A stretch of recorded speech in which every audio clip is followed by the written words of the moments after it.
उपमुख्यमंत्री अजित पवार यांच्या राष्ट्रवादी काँग्रेसमधील मंत्री धनंजय मुंडे यांच्या कृषी मंत्री काळात आणखीन एक घोटाळा सामाजिक कार्यकर्त्या अंजली दमानिया यांनी समोर आणलाय।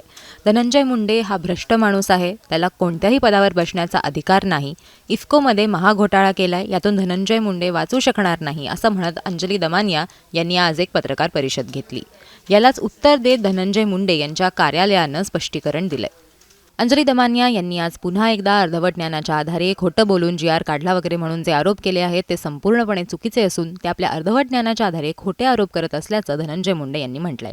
शासनाच्या कार्यनियमावलीनुसार जी.आर. अर्थात शासन निर्णय निर्गमित करण्यासाठीची एक पद्धत आहे, त्यासाठी प्रक्रिया आखून देण्यात आली आहे।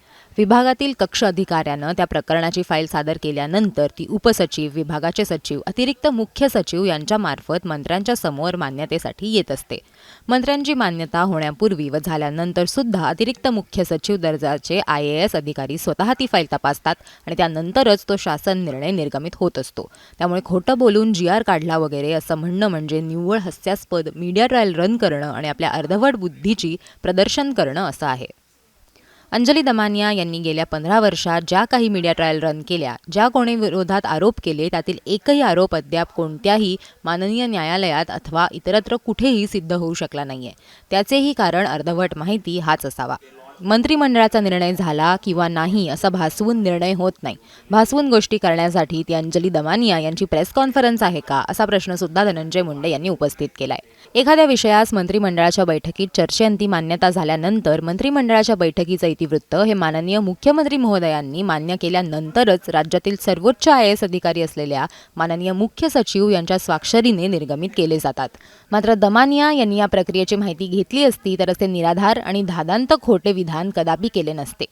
ऑफिस ऑफ प्रॉफिट पासून ते काहीही तथ्य नसलेल्या घोटाळ्यांचे कोणते तरी अर्धवट कागदपत्र समोर दाखवून त्याला पुरावे म्हणणं आणि मीडिया ट्रायल रन करणं हे अंजली दमानिया यांचा व्यवसाय झालाय। त्या संदर्भात त्यांच्याकडे कॉन्क्रीट कागदपत्र असल्यास त्यांनी न्यायालयात जावे। आता न्यायालयामध्ये आम्ही देखील त्यांना योग्य तो धडा शिकवू, असं सुद्धा धनंजय मुंडे म्हणालेत। फर्टिलायझर कंट्रोल ऑर्डर हा केंद्र शासनाचा कायदा आहे। त्यानुसार विशिष्ट प्रमाणपत्र धारण केल्याशिवाय व खत निर्माता कंपनीनं प्राधिकृत केल्याशिवाय कुणालाही खतांची विक्री करता येत नाही। या संदर्भात इफ्कोने संबंधित कंपन्यांना 2022 व 2023 मध्ये सुद्धा नोटीस दिल्या आहेत। पण आपल्या सोयीचं तेवढं बोलायचं आणि अर्धवट ज्ञान प्रदर्शन करायचं हे धोरण फक्त बदनामीसाठी आहे।